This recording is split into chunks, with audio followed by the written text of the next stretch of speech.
أحمد السعيدان رئيس قسم الأشعة بمستشفى الملك سعود بعنيزة، الله يحفظه ويطول عمره على الطاعة ويمتعه بالصحة والعافية ويصلح له النية والذرية.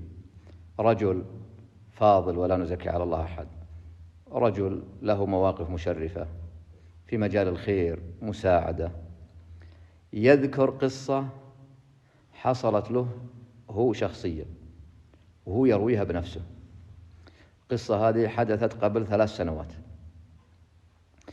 يقول: رحت أنا وأحد الزملاء أحد زملائي أردني، رحنا للأردن، عندنا مشروع زراعي، استكملنا يعني بعض مراحل المشروع هذا بالأردن، ورجعنا إلى مدينة حائل شمال المملكة العربية السعودية نستكمل بعض مراحل المشروع في مدينة حائل.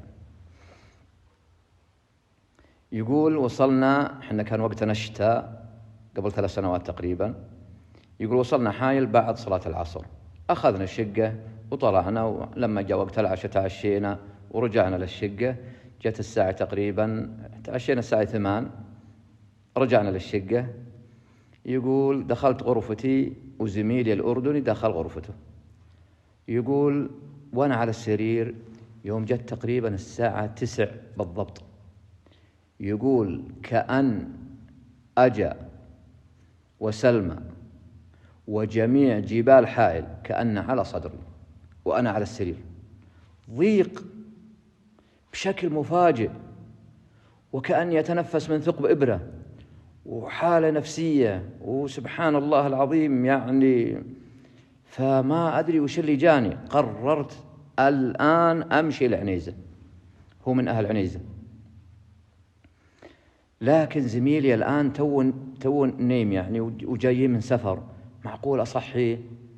قلت: شلون؟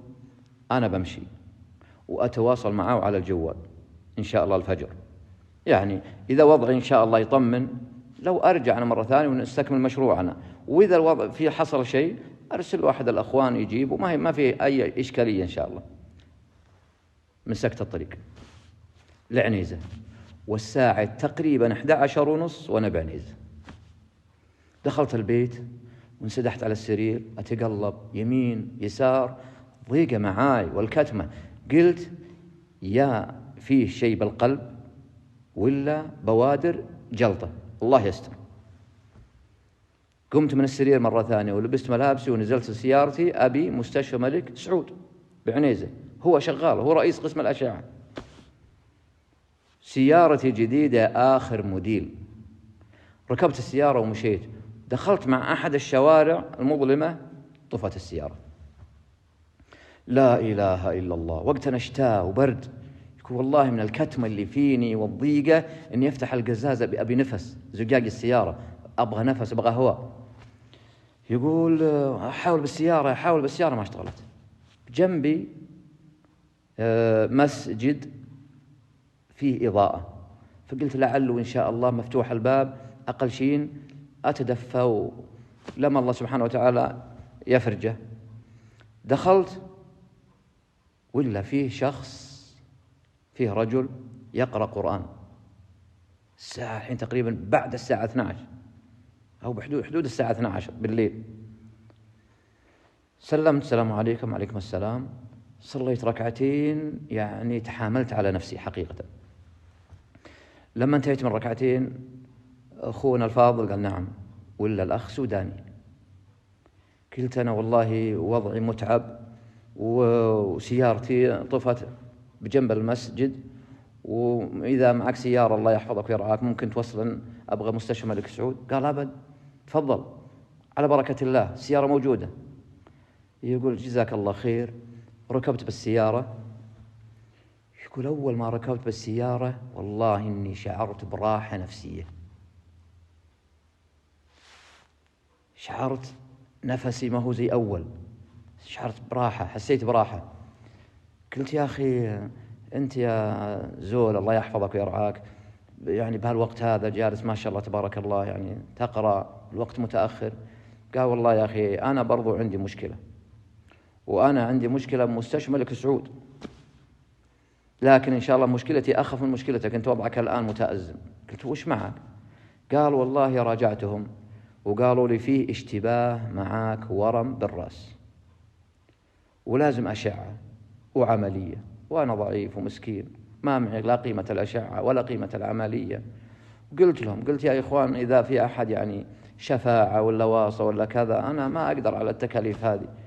قالوا والله ما عليش يعني، إلا إذا قدرت تتواصل مع الشخص هذا يمكن إن شاء الله أنه يقف معك. وسجلوا لي اسمه وجواله، أتصل عليهم مقفل مقفل مقفل مقفل. ضاقت علي الأرض بما رحبت، ما لي ملجأ إلا الله سبحانه وتعالى.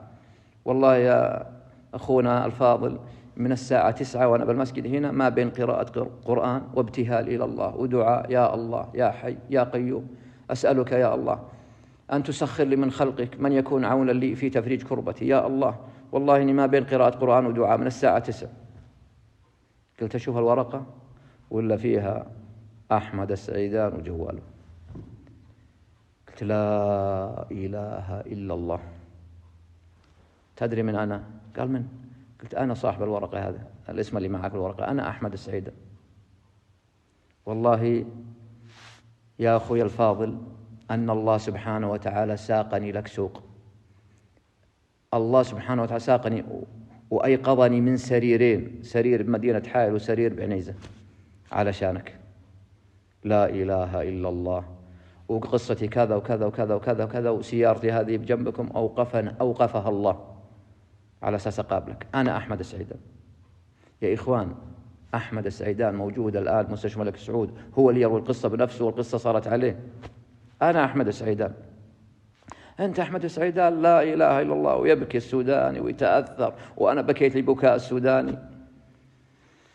والمستشفى الملك سعود يقول أحمد السعيدان يقول من يوم قرأت الورقة والله ما فيني إلا العافية، والله ما كان فيني لا الضيقة هذه ولا كتم النفس، تعافيت ما أشكو ولا أجد شيء أبدا.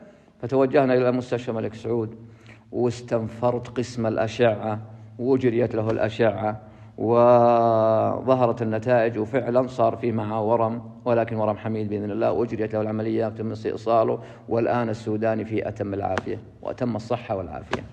اللي يرويها أحمد السعيدان بنفسه يا إخوان. لا تستغربون يا إخوان. الدعاء الثلث الأخير من الليل، هل من سائل